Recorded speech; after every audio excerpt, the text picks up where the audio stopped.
çfarë kam pa atë ditë, çfarë kam dëgju atë ditë, Hajdi.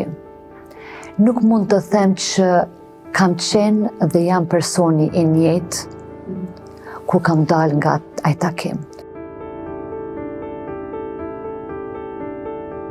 Pse ka shumë deputete që e kanë refuzu kompunësimin e atyne vgrave? Unë kam shumë prova dhe dëshmi dhe ndoshta kam marrë dhe momente që një ditë do të dalet publikisht do të flasë çfarë kanë bërë edhe disa individ dhe disa organizata.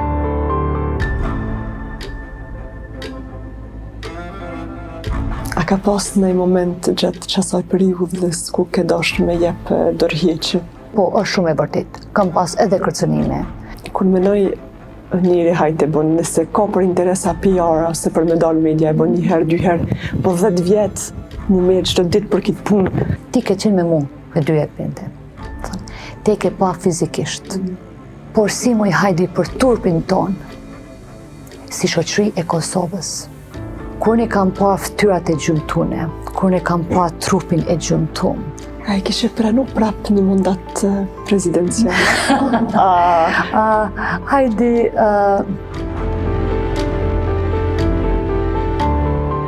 ndoshta do vi rasti që ndalë dhe i flasë publikisht disa gjëra. Brenga më e madhe e natës është do të thonë jo vetëm që ka humbë po avajsa, po s'po kështu që s'ka mujtë një ngo për balkon të edhe ka shpeti.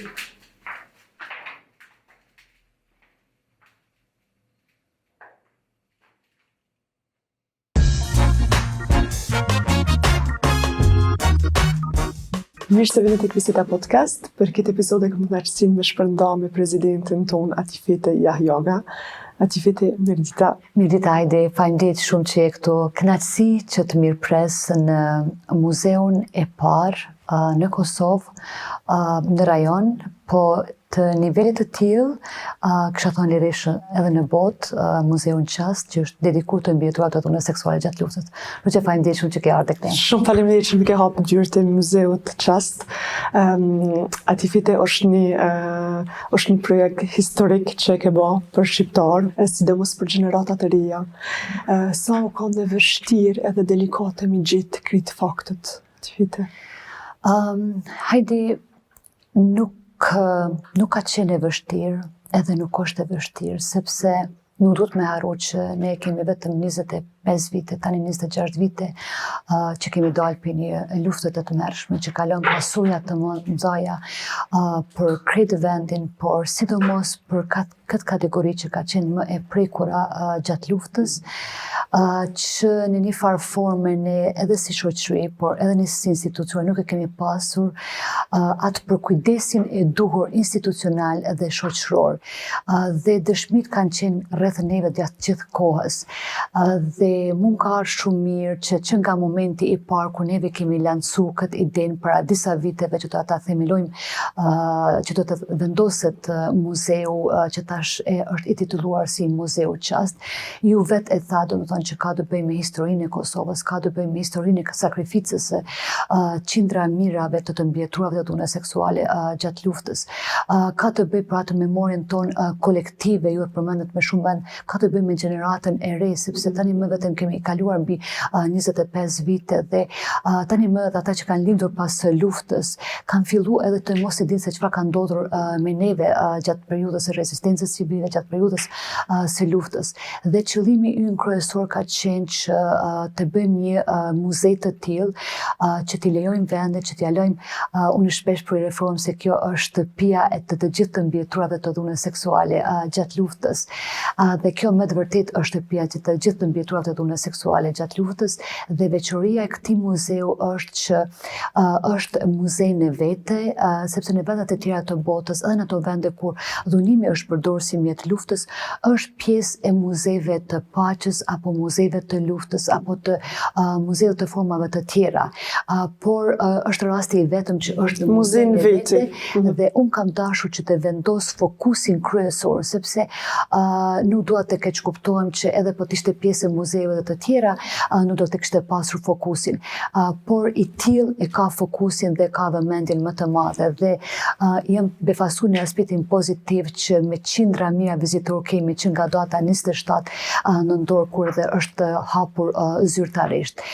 Dhe t'i kthejmë pyetje specifike tuajën që unë kam pushpunuar shumë afër me qendrën e Drenaz dhe Medika Gjakova të mbledhjes së të gjitha këtyre artefakteve, por jo vetëm se nga momenti i lancimit të idesë neve kemi pasur dhe raste ku të mbijetruarit personalisht kanë ardhur që të sjellin vet artefakte, që të sjellin vet prova, që të sjellin vet dëshmi. Tuaj kemi një xhaketë e cila është përdorur gjatë momentit të dhunimit dhe shihni që ka ngrisje në pjesën e lartë dhe pjesën e poshtë. E kemi atje shamin e bardhë që ka qenë simbol i kryesisht i grave që ka qenë në moshë dhe në të shumtën e rasteve këto nanat i e mundu që të vendosin djemve dhe vajzave, djemve të që mbrojnë nga format e tjera të torturave dhe vajzat që të duken pak më të moshuar, të duken pak më të vjeta, që të mos jenë në syrin e forcave policore, paramilitare apo militare të sistemit të Miloševićit.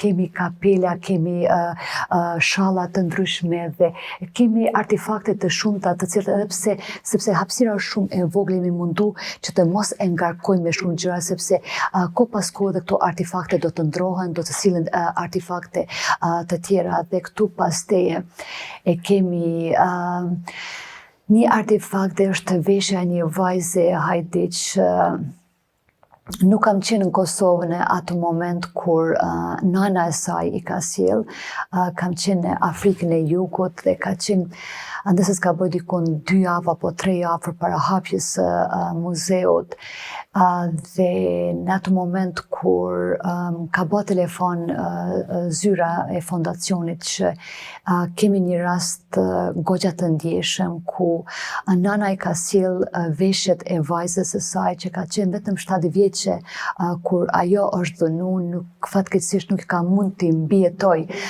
pasojave të torturës dhe të dhunës dhe nana po ashtu jo vetëm që ka sjell veshjet e saj, që ka sjell fotot e vajzës, por edhe ka sjell një mesazh të cilën ka shkruar me dorën e saj që e mbulon një mur të tar të kësaj dhome që është edhe dhoma e parë e këtij muzeu dhe përçon një mesazh të fuqishëm për vete, për fëmijët e tjerë të saj që janë sot gjallë dhe përçon një mesazh edhe për vajzat dhe nanat e tjera të cilat kanë qenë viktima të luftës. Dhe unë personalisht e kam përjetuar shumë rënd sepse ajo atë ditë kur ka ardhur e ka sjell dhe ka thënë i vetmi vend që vajza ime do pushoj e qetë është pikërisht këtu në këtë muze, që me qindra mira, me vite dhe dekada të gjata me radhë, do të shifet sakrifica e saj dhe do të shifet sakrifica sepse hajde neve edhe nuk kemi statistika të qarta të mbjetërove, po sillen rreth 20.000 grave dhe burrave të cilat janë dhunuar gjatë luftës, ku dhunimi është përdorur si mjet luftës në Kosovë. Dhe këtë ja kam dedikuar të gjithë të mbjetëruar të dhunës seksuale gjatë luftës, ja kam dedikuar memorisë tonë të kolektive dhe sakrificës që kanë bërë me qindra mira qytetarë të Kosovës. Dasha me ditë, a ka burra që punojnë në fondacionin edhe në muzeun Qast? Po, kemi. Fondacioni Jajaga në qoftë se zgaboj, sepse unë nuk merrem në baza ditore të menaxhimit të fondacionit, jam themeluese, jam kryesuese e bordit dhe gjithë aktivitetin tim aty e kam pro bono dhe unë kam dashur që me Fondacionin Jajaga të ofroj një platformë që të kemë mundësinë, sidomos të rinj dhe të reja tona, që duke përdorur autoritetin tim moral mbi të gjitha që të punojnë në kauza të cilat kanë për qëllim fuqizimin e grave rinisë, grupeve të marginalizuar, por në përgjithësi të mirëqenies së përgjithshme qytetarëve të Kosovës. Dhe duket në qoftë se kemi rreth 20 e diçka punëtor tani që e bë, sepse fondacioni është goxha rrit në këtyre viteve të fundit, kemi diku ndë 2 meshkuj që punojnë dhe neve nuk kemi këtu punë specifike që vetëm me këtë temë ju merreni me apo ai apo ajo. Ne kemi një formë tjetër të shpërndarjes së detyrave dhe obligimeve në kuadër të Fondacionit Yahyaga dhe varësisht se çfarë projekti është, ashtë merret me fuqizimin ekonomik të grave, apo fuqizimin ekonomik të rinisë, apo merret me fuqizimin ekonomik të grupeve të marginalizuara, të mbijetuara të dhunës seksuale gjatë luftës dhe dërkohet 1, 2 apo 3 persona të cilët punojnë në kuadër të atij projekti. Por po, kemi 2 burra që punojnë në Fondacionin Yahyaga, edhe hajde nuk duhet ta them që kemi pas një histori goxha interesante para 4-5 viteve kur neve kemi hapur Fondacionin Yahyaga, sepse fillimisht Fondacioni Yahyaga është udhëheq nga një burr dhe pastaj është udhëheq nga 2 gra tjera të fuqishme dhe nga dikush që tërë jetën kam luftu për të drejtat të barabarta, për fuqizimin e rolit të grua, sidomos në shoqëritë goxha siç ka qenë edhe Kosova dhe vazhdon të deri në mas goxha patriarkale dhe një karrierë të tërë kom kushtu fuqizimit të rolit të gruas në shoqëri, asnjëherë s'ma ka marrë mendje që unë kam me qenë ai person që një ditë do kërkoj që të hapet konkurs me elementet e diskriminimit pozitiv që të bëj thirrje që të meshkujt të aplikojnë që të punojnë në Fondacionin Yahyaga. Dhe unë personalisht nuk e kam menduar që do të arrijë atë moment dhe tani kemi Arifin, është edhe Krisi, të cilët nga Shtetet e Bashkuara Amerikës që punojnë në Fondacionin Yahyaga dhe me të vërtet jemi jashtëzakonisht të kënaqur me performancën, por edhe me atë harmoninë e mirë që është brenda vetë punës së Fondacionit Yahyaga. Atifiti e dim që ka që gjatë luftës ka pas edhe shumë viktima burra që kanë qenë të dënuar prej forcave serbe. Nuk e dija ka ndaj fundacion ose ndaj kush që ju ndihmon, se për ata është hala më vështirë se sa për gra me fol. A e din a ka bërë qeveria ndaj kompensacion për ta, a ka provu me bë ndaj ndihmë për ta?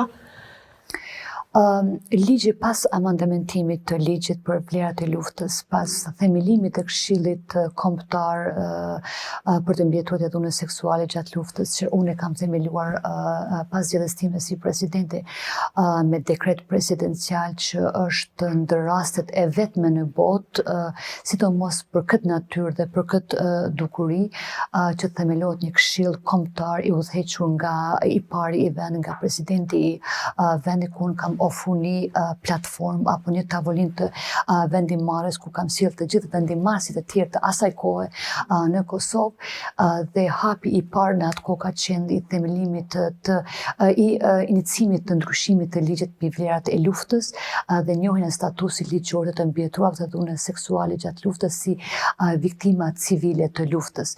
Dhe viktimat civile të luftës domethënë janë të njohura si për gratë, si për burrat, është domethënë të drejtat ligjore i përkasin pa marrë parasysh a je gru apo je burr. A kemi burrat që janë të mbijetuar të dhunës seksuale gjatë luftës? Po, Heidi. Në kuadër të kësaj statistike që ne referuam rreth 20.000 deri 22.000 gra dhe burra, rreth 1.000 bazë të statistikave që shumë organizata në Kosovë, jo qeveritare, janë marrë në formë apo në formën tjetër që unë dua edhe t'i falenderoj publikisht edhe shumë organizata të grave në Kosovë që nga përfundimi i luftës janë marrë me të mbijetuarit e dhunës seksuale gjatë luftës, se ne kemi ekstremet e shumta pozitive dhe negative dhe shumica këtyre organizatave përmenda dhe 2 prej tyre me emër që është Medika Gjakova dhe Qendra e Drenas që me të vërtet ma kanë dëshmuar jashtëzakonisht me punën për kushtimin e tyre, dedikimin e veçantë që ndoshta nganjëherë kanë dalë edhe nga vetvetja, por edhe shumë organizata të tjera që kam punu, që tani nuk po më kujtojnë me emër që ti. Ato s'këna pas të një burë, kërë në shku bashkë në drenac. Jo, sepse stigma ndaj burrave është shumë më e madhe se sa ndaj grave, domethënë, por derisa ka qenë edhe vazhdon të vjetë diku një stigmë shumë e madhe ndaj të mbjetruar të dhunës seksuale gjatë luftës në Tansi, është stigmë shumë e madhe ndaj sidomos ndaj burrave. Dhe unë personalisht kam takruar deri më sot 3 burra të cilat kanë qenë të mbjetruar të dhunës seksuale gjatë luftës. Edhe ata, por edhe ato kanë të drejtën e parë ligjore, po i marrin kompenzimin ligjor siç është e parë me ligj. Domethënë, është një proces që duhet të aplikohet dhe të gjithë ata të cilët i nënshtrohen atij procesi që është nëpërmes 4 organizatave që pastaj janë certifikuar pas amandamentimit të ligjit, pas themelimit të Komisionit Qeveritar për verifikimin e statusit të mbjetruar të dhunës seksuale gjatë luftës në vitin 2018, janë certifikuar 4 OJQ në Kosovë që mirën me procesin e aplikimit dhe procesimit të gjitha aplikacioneve të mbjetruarve që dëshirojnë të kenë të drejtën tyre ligjore si viktima civile të luftës. Kështu që stigma është shumë e madhe në Tansi, fatikisht nuk është aq e madhe si ka qenë në vitin 2011 kur unë kam filluar të adresoj të mbjetruarit e dhunës seksuale gjatë luftës, që për shembull shumë organizata edhe nuk kanë mund të deklarohen publikisht që merren me këtë dukuri dhe merren me këtë fenomen. Shumica tyre kanë punu në hije sepse ka qenë të stigmatizuara. Shumica për tyre ndoshta kanë thonë që janë marrë dhe nuk janë marrë ndoshta me këtë punë në Tansi.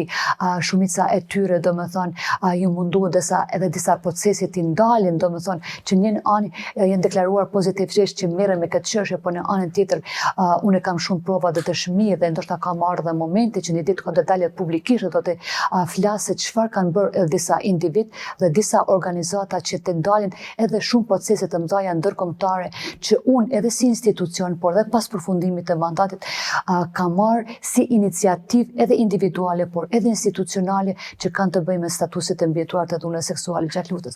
Kështu që stigma ndaj burrave ka qenë më e madhe dhe vazhdon të jetë edhe më e madhe. Dhe mos ta harrojmë edhe sidomos stigmën shumë të madhe që është edhe për fëmijët të cilët kanë qenë të lindur si rezultat i dhunimit, sepse kemi edhe raste të tilla që ne si institucione duhet të marrim edhe atë përgjegjësi institucionale sepse nuk është faji i tyre, as i nënave të tyre, e sidomos atyre fëmijëve të cilët kanë lindur si produkt i dhunimit. Kështu që unë para disa javë isha në Bosnjë dhe kjo temë domethënë është adresuar, po diskutohet për çështje dhe neve duhet ta kemi atë pikurinë shoqërore, institucionale, por edhe personale që obligimet që duhet të kemi duhet t'i marrim dhe duhet të ofrojmë atë përkujdesin e përgjithshme edhe shoqërore edhe institucional ndaj të gjitha kategorive të dalur nga lufta. Ati fite keni qenë personi i parë që i keni mbështit gratë dhënuar gjatë luftës të Kosovës publikisht, edhe jeni presidentja e parë, themen, a e konsideroni vetë sikur person që i thyni tabut të na? Jo, hajde. Unë më shumë e konsideroj si një obligim institucional dhe moral. Sepse kur të ofrohet një pozicion, kur të ofrohet një pozitë, nuk duhet të jetë në zgjidhjen tonë, por duhet të jetë edhe më shumë në obligimin tonë, pikë së pari, moral, përkundër obligimeve tona ligjore dhe kushtetuese, që ndoshta duhesh t'i bëjsh, është një shprehje anglisht extra miles, domethënë, shumë më shumë kilometra që të arrish atë çfarë duhet ta bësh. Hajde, nuk e kam përmend publikisht asnjëherë dhe është përmend nga dikush tjetër në fillim të dhjetorit të vitit që lan pas, nga një mike ime e dashur, nga Igor Rugova, që është edhe themeluese dhe kryesuese e rrjetit të grave të Kosovës. Takimin tim të parë që kam pas si presidente e Kosovës me një grup prej 36 grave të mbjetruar të dhunës seksuale gjatë luftës, që unë kam thyrë çdo protokoll personal, shtetëror, institucional, të sigurisë dhe të gjitha që unë personalisht kam lëviz dhe kam shku në atë pjesë të Kosovës që nuk guxoj ta përmend fshatin, nuk guxoj ta përmend lokacionin në mënyrë që të broj identitetin e këtyre nanave, motrave dhe vajzave tona dhe ka qenë në javët e para të zgjedhjes time si presidente e Kosovës, hajde që kam shku për një takim disa minutësh dhe ka zgjat për mbi 6-7 orë. Dhe çfarë kam pa atë ditë, çfarë kam dëgju atë ditë, hajde, nuk mund të them që kam qenë dhe jam personi i njëjtë kur kam dalë nga ai takim. Kur ne kam pa fytyrat e gjymtune, kur ne kam pa trupin e gjymtum, kur e kam pa une atë gjendje emocionale të atyre grave, kur i kam dëgju nga një e përjetim në tjetrin, në tjetrin, në tjetrin. Hajde kur jam kthy në shtëpi atë ditë, unë për një javë të plot, nuk mund të them që kam qenë vetvetja. Kam qenë një shok të plot, sepse përderisa ato fillojnë të tregojnë përjetimet e tyre, unë e bëja një reflektim për vetveten. Unë gjatë gjithë periudhës së luftës kam qenë në Kosovë, së bashku me familjen time. Unë kam qenë në fillim të 20-tave. Nanën e kam pas në fillim të 40-tave. Ka mund të ndodhë mu. Ka mund të ndodhë nënës time. Ka mund të ndodhë gjithë secilit që unë e kam njoft. Por si moj hajdi për turpin ton, si shoqëri e Kosovës, përderisa neve e gëzuam lirin ton, e gëzuam edhe pavarësin. Si ne e morëm të gjithë atë obligimin ton institucional dhe shoqëror, dhe të gjithë heronjeve dhe heroinave tona. Përderisa neve kishim luftuar në shumë fushë betejë, neve në asnjë moment nuk u ndalëm të mendojmë që trupi e këtyre grave dhe burrave është ndruar në fushë betejë.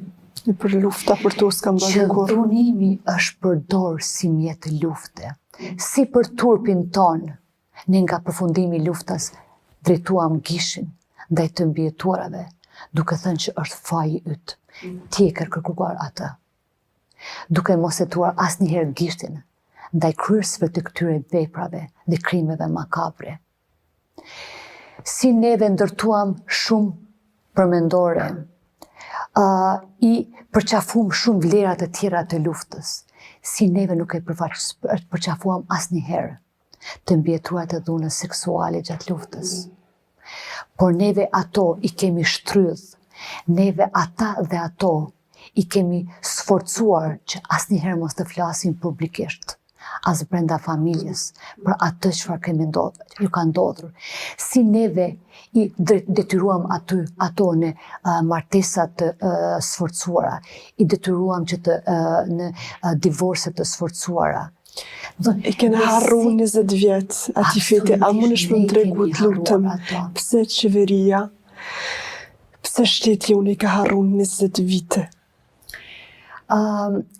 Hajde, unë fillimisht e përmenda që ndoshta pak ka të bëjë me atë mentalitetin ton patriarkal që është i rrënjosur goxha fellë në shoqërinë tonë, jo vetëm Kosovë, por në tërë rajonin e Evropës Juglindore apo të Ballkanit perëndimor. Dhe qëllimisht unë në vitin 2011, sepse nuk isha mund t'ja fal vetvetes pikës pari, sepse ju e përmendet, isha gruaja parë që u zgjedha presidente në Kosovë, në rajonin e Evropës Juglindore.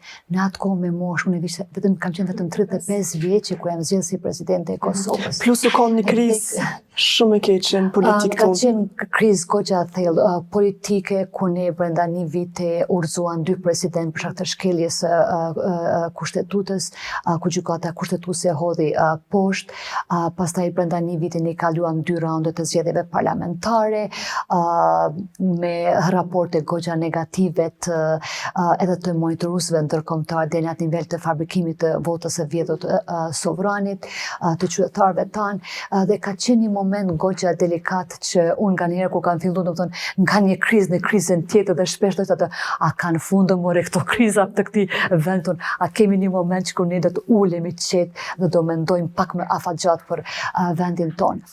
Dhe ka qenë këtu thash në javë të para kur i kam të takuar të mbijetuar dhe atë natë, domethënë sepse kemi filluar gjatë ditës dhe kemi përfunduar në 10 natës takimin.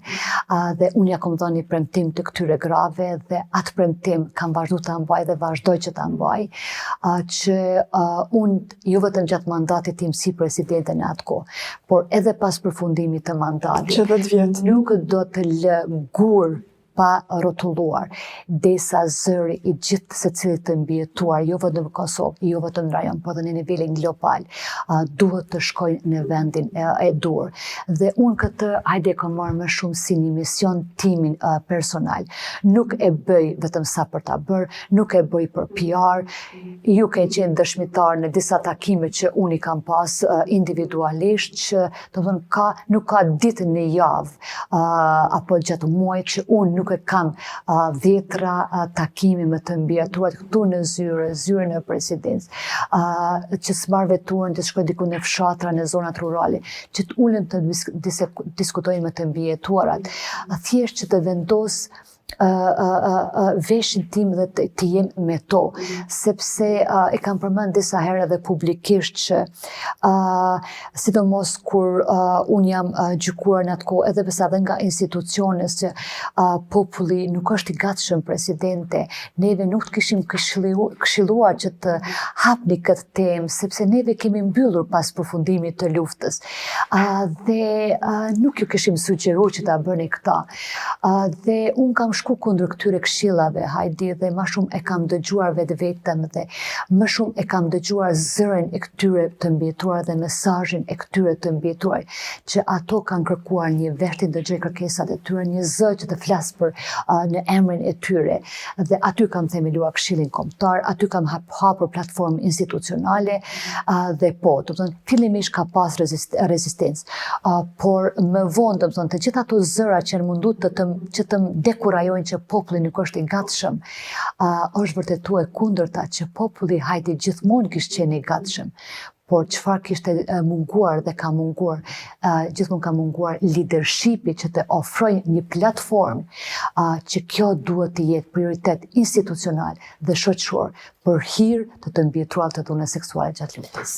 Ati vite unë luftoj përmes podcastit tem me fol të vërtetën edhe sinqeritetin, dhe të lutem kisha pas shef edhe kam dëshirë edhe nevojë si individ, si gru shqiptare me ditë, sepse ka shumë deputete që e kanë refuzu kompensimin e atyre grave që ato gati për qatë periudhë 20 viteve. Pse? Cila ka qenë arsyeja? Hedi, po, ka pas individ që për një arsye apo të tjetrën kanë shfaqur kundërshtimet e tyre në fazat ndryshme, edhe sepse ato janë prova, ato janë dëshmirë, janë video që neve mundemi tash, kur do herë më mundemi ju kthy atyre video, atyre provave, atyre dëshmimeve, të secilës deklarat, të secilit mesazh, të secilës ngritje të dorës apo mos ngritjes të dorës. Dhe vetëm duhet ta bëj një korrigjim, nuk ka të bëjë me kompenzimin, por ka të bëjë sepse përpara Këshillit Kombëtar për të mbijetuar të dhunës seksuale gjatë luftës, unë kam pasur edhe një tentim tjetër për rregullimin e statusit ligjor të mbijetuar të dhunës seksuale gjatë luftës. Ka qenë në tetor të vitit 2012, kur unë kam organizuar summitin e parë ndërkombëtar të grave lidere, kur në Kosovë kanë zbraku mbi 190 gra lidere nga e gjithë bota, nga një kontinent në kontinentin tjetër, dhe si rezultat i kësaj konferenca, po këtë samiti ndërkombëtar, është dalë një dokument që neve ju kemi referuar si parimet e Prishtines, ku një ndër nenet kryesore të këtyre parimeve të Prishtines, që është ende edhe dokument valid sot, që kanë dalë me me dhjetra dhe qindra ligje të tjera, shumë strategji, do të thonë që ajo ka qenë burim i shumë iniciativave institucionale dhe shoqërore të fuqizimit të rolit të grave në shoqëri. Dhe një ndër nenet kryesore të këtyre parimeve të Prishtines ka qenë edhe njohja e statusit ligjor të mbjetëruar të dhunës seksuale gjatë luftës. Dhe nuk e harroj asnjëherë, atko kemi lobuar shumë fuqishëm me grupin e grave deputete të Kuvendit të Kosovës, që si është forma më e mirë që këto parime të Prishtines t'i kalojmë në kuadër të një rezolute të veçantë në Kuvendin e Kosovës.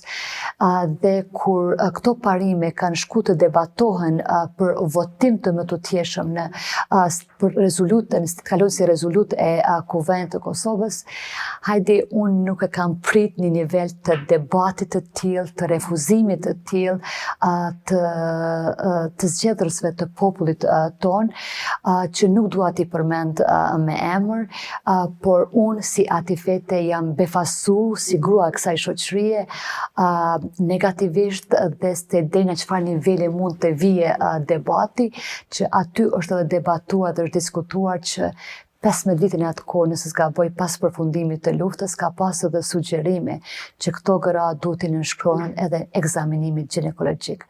Të lutem, mos i ofendoni deri në këtë nivel, sepse do të thënë kushdo që vetëm i kupton këto gjëra, cilat mostra fizike mbesin më shumë se 48 orë apo 72 orë. Kështu që okej, do të thënë ajo ka qenë një pikë kthese tjetër për mua, që jo, do të thënë pa marrë parasysh që mandati parimet e Prishtinës kaluan si rezolut, unë pastaj mora me Këshillin Kombëtar që të sforcoj ndryshimin e ligjit që mandati garantohet një drejtë ligjore dhe statusi ligjor të njëjtë të mbjetëruar të dhunës seksuale gjatë luftës, sepse unë s'kam bërë gjë, unë vetëm kam bërë detyrën time si presidente e vendit. Atifete e mencionove pare që i shku kundër kolegëve, ose nuk e di të shushmi thjerë kolegë Po kolegë, sepse janë kolegë politike. Kundër sugjerime tynev për më mbështetje gratë që kanë qenë dhënuar gjatë luftës, unë e shoh këta që ke marrë në rrezik shumë të madh në jetën tonë, si njëri i politikës të Kosovës. A është e vërtet? Hajde,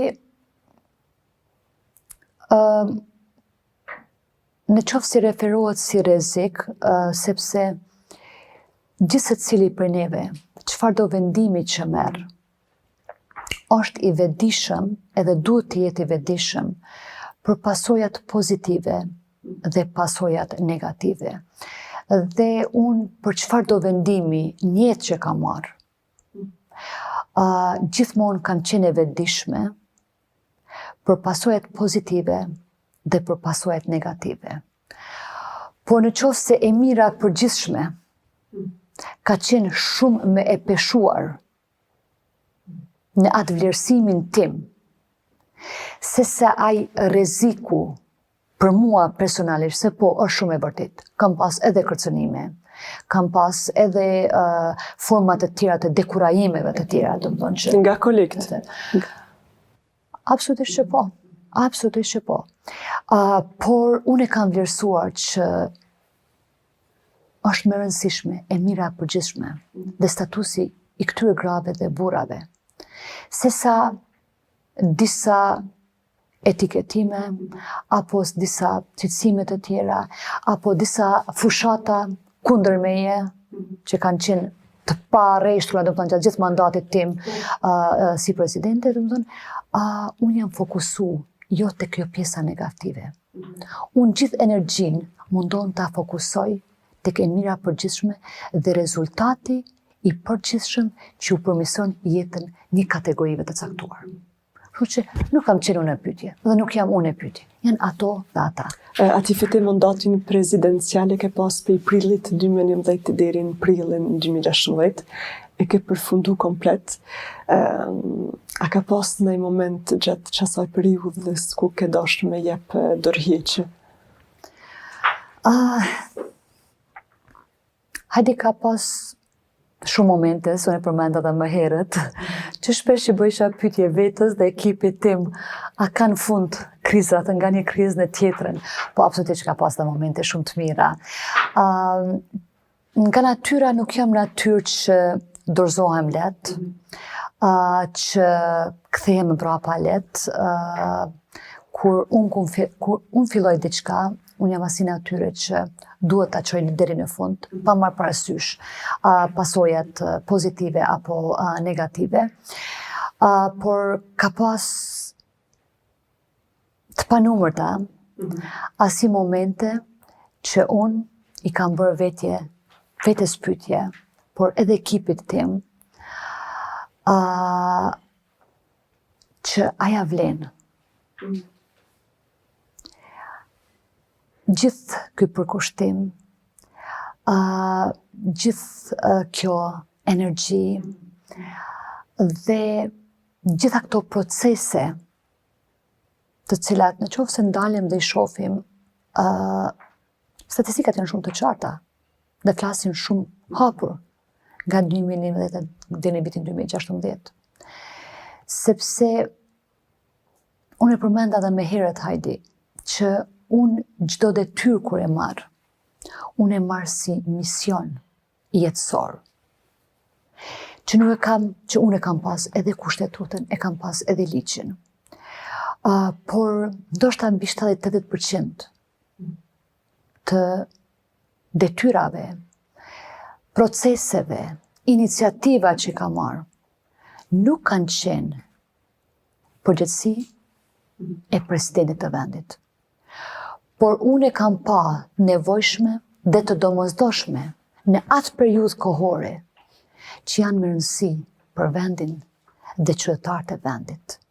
Sepse unë kam qenë dhe vazhdoj të jem dhe shoh funksionin e presidentit apo çdo pozitet e lartë të një shteti që ne jemi në shërbimin tuaj, ne jemi në shërbimin e qytetarëve tanë.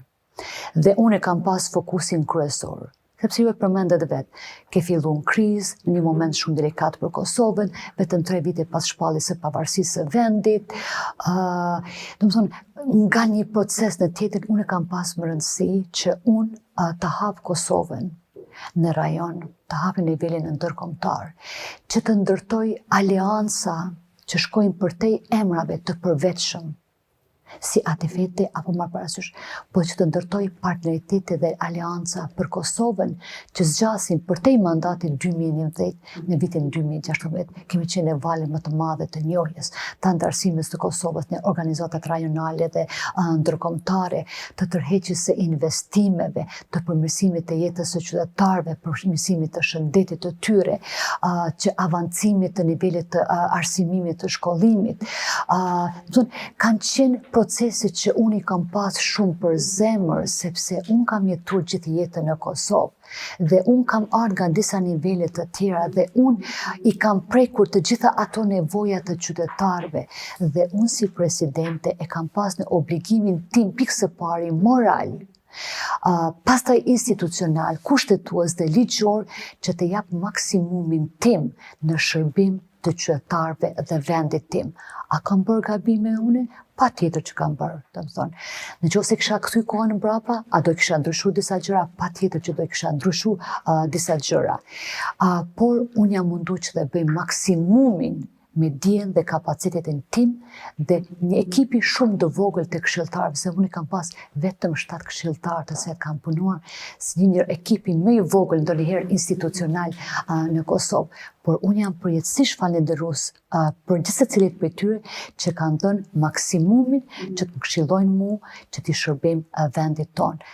Iniciativat edhe nevojat humanitare aty fete, a kanë qenë ato motivi më i madh? Mos më jep dorëheqje. Ka qenë kauza edhe kjo ndjenja e shërbimit ndaj vendit dhe ndaj qytetarit. Më thonë që unë nuk kam rreshtur asnjë moment. Do të thonë, kurdo edhe shpesh duhet t'i referohem edhe ekipin nga njëherë kur më kritikonte, në thojzat, më kritikonte dhe po presidente, as po lodhesh vazhdimisht duke lypë për vendin. Jo, në qoftë se lypë për vete, ndoshta do t'isha lodh, edhe ndoshta isha ndi e trupnume. Po asnjëherë, kur lypë për vendin, edhe për qytetarët e mi, unë nuk do të ndihem e lodhun. Pa marrë parasysh se si do të jetë përgjigjja e tjetrit, sepse unë e di se çfarë janë nevojat për vendin tim dhe për qytetarët e mi. Kështu që kudo që kam shku, nuk më ka ardhur marrë dhe turp që të kërkoj për vendin tim, sepse nuk e kam kërku për vete, e kam kërku për vendin dhe qytetarët e mi. Je investu shumë emocionalisht edhe gjatë këtë qast ti mundatit kisha pas dëshirë me ditë se në qatë moment ka pas edhe shumë korrupsion. E dina krejt që nuk je, që presidenti Atifete Jahjaga nuk është pjesë e korrupsionit. Kjo është shumë e qartë. Që ke bën në qatë moment kur je kanë jo ti, po u kanë, se gjithmonë u kanë edhe në shtave vazhdon me kanë një shtet shumë i korruptum. A i ke mbyllë sytë vetëm një koncentru Jo, hajde. Sytë nuk mundesh me mbyllë ndaj të keqës. Pas nuk i kam mbyllë asnjëherë ndaj të keqës. 3 këshillet kryesore që unë i kam themelu si presidente e Kosovës ka qenë këshilli për integrime evropiane, këshilli kombëtar për kundër korrupsionit, do të thonë që për herë të parë, nëse kthehen e shqyrojnë statistikat, brenda muajve kemi pasur rëmje mbi 15-16% ose deri në 20% të uljes së korrupsionit. Do të thonë sepse unë e baza mujore kam lidhë të gjitha mekanizmat e rënies dhe sigurisë të më raportojnë në zyrën time progresin sa ka të bëjë me luftën kundër krimit të organizuar dhe të korrupsionit.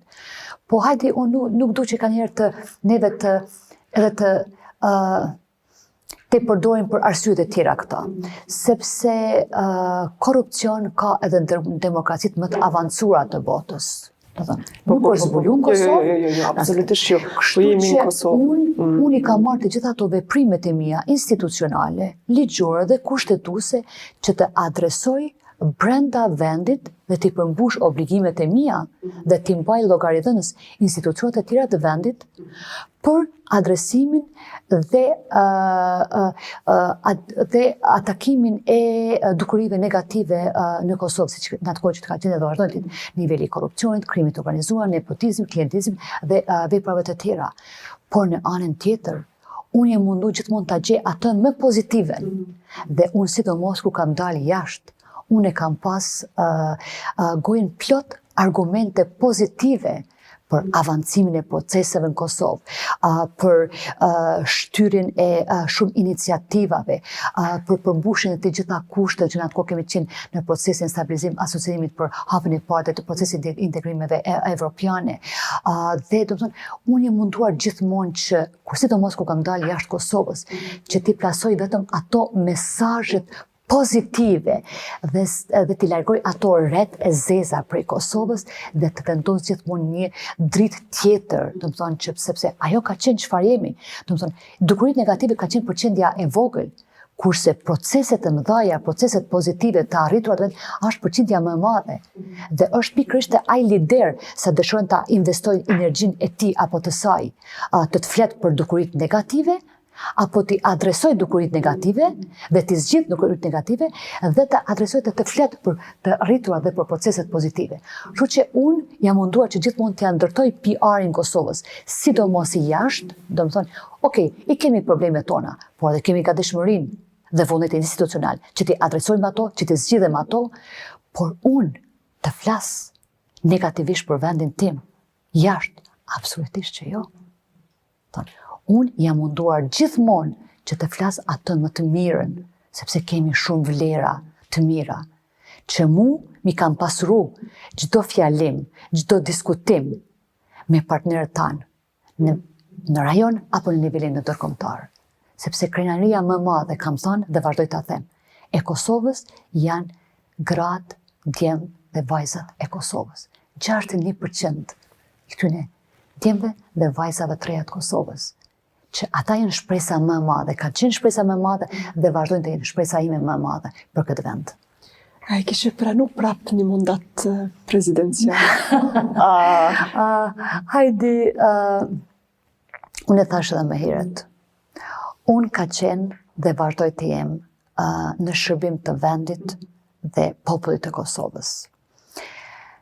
Edhe në këtë kapacitet, si ish presidente e Kosovës, unë kudo që shkoj, do të thënë sepse është një shprehje anglisht, once a president, forever a president.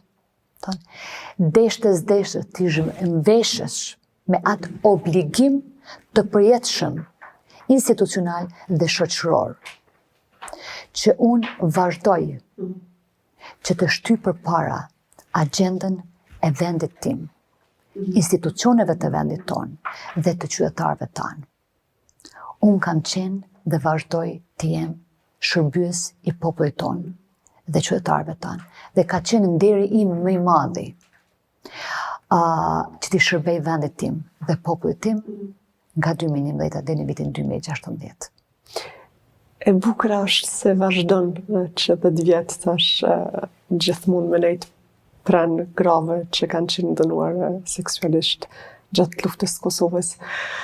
Aktivitetet e parë në folëm jashtë kamerave që për fat keq të na kur e bojna një iniciativë ose një të mirë për dikon ose për një fuqat, për fat keq njerëz na thonë pse e bone, kina interes.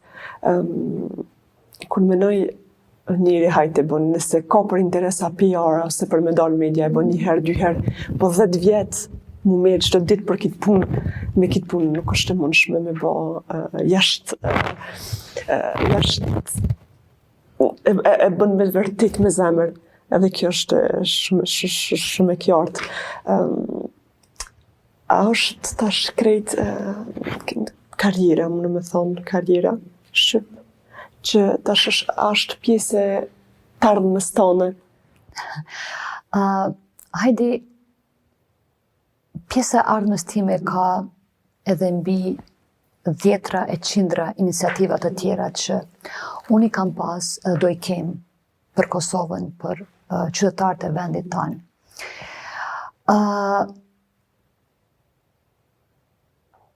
Për këtë temën specifike, për të mbjetruar edhe dhunën seksuale gjatë luftës, unë e bëj edhe kam bërë sepse unë e di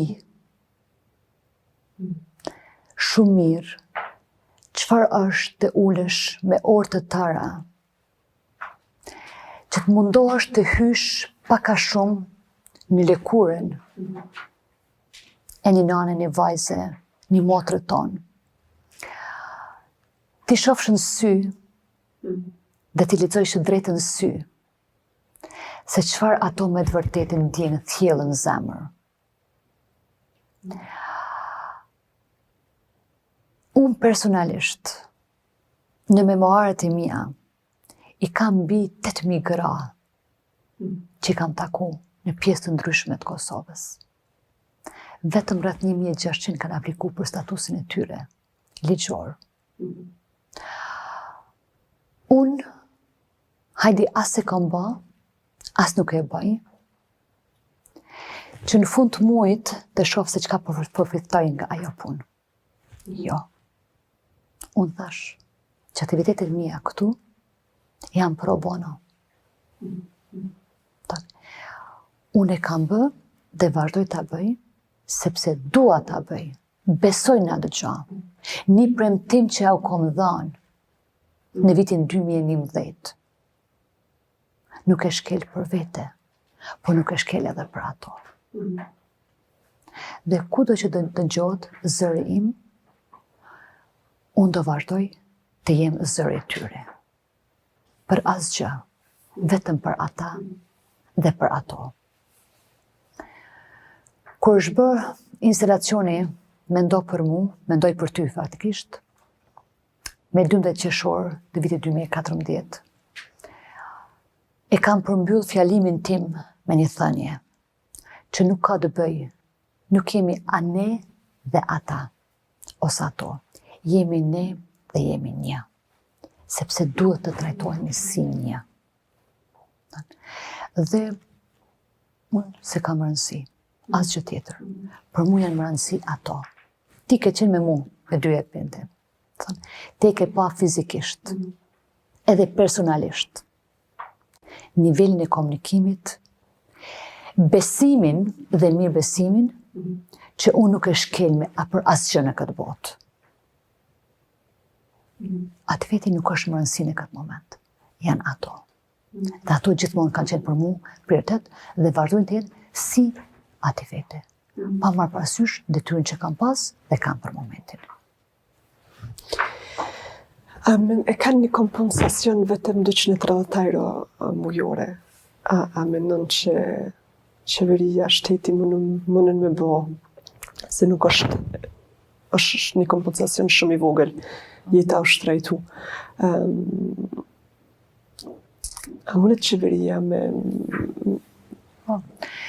Në atë kohë kur është përcaktuar shuma, kemi qenë shumë të vetëdijshme, sepse hajde, unë kam qenë pjesë e secilit proces. E ke përgatitëri? Nuk e thash rastësisht se unë kam proba dëshmi për shumë gjëra. Ndoshta do vi rasti që unë dalë dhe i flasë publikisht disa gjëra.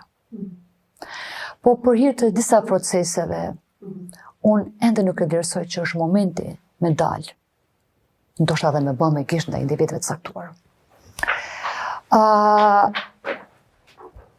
Ka qenë momente shumë të negociatave të fuqishme.